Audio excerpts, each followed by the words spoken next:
Hello students, দেখো হিমোফিলিয়ার নাম তোমরা সবাই জানো। এটা এমন একটা ডিজিজ যেটার জন্য কোনো কাটা জায়গায় রক্ত জমাট বাঁধে না, ব্লাড ক্লট হয় না। আজকে এটার ব্যাপারেই আমরা জেনেটিক্স ইনহেরিটেন্সটা জানবো। ফার্স্ট কি, এটা হচ্ছে এক্স লিঙ্কড রিসেসিভ ডিজিজ, যার জন্য একে সেক্স লিঙ্কড ডিসঅর্ডারও বলা হয়ে থাকে।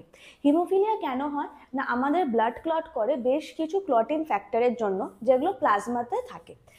সাপোজ ধরো তার মধ্যে যদি একটা বা একটার বেশি ফ্যাক্টর মিসিং হয়, তখনই আমাদের ব্লাড ক্লট করবে না। এবার এই ফ্যাক্টরগুলোকে কন্ট্রোল করে যে জিনটা, সেটা প্রেজেন্ট থাকে এক্স ক্রোমোজোমের উপরে। এই জন্য এটাকে আমরা এক্স ক্রোমোজোমের সাথে রিলেট করতে পারি। দেখো জেনারেলি তিনটে টাইপের হয় haemophilia, A B and C. এটা হচ্ছে সবচেয়ে কমন।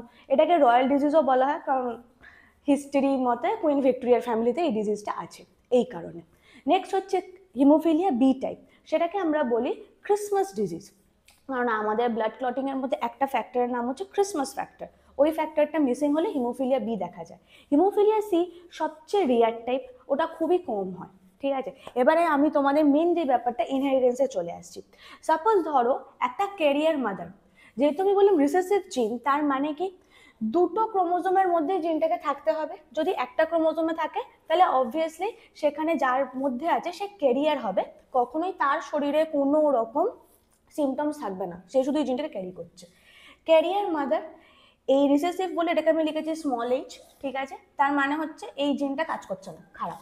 আর ক্যাপিটাল এইচ মানে হচ্ছে ও কাজ করছে, ভালো, সুস্থ জীব। আর ফাদার হচ্ছে নর্মাল। এবার তাদের মধ্যে যদি আমরা দেখি ক্রস হয়, তাহলে ব্যাপারটা কিরকম থাকে, গ্যামেট ফর্মেশন তোমরা দেখতে পাচ্ছ।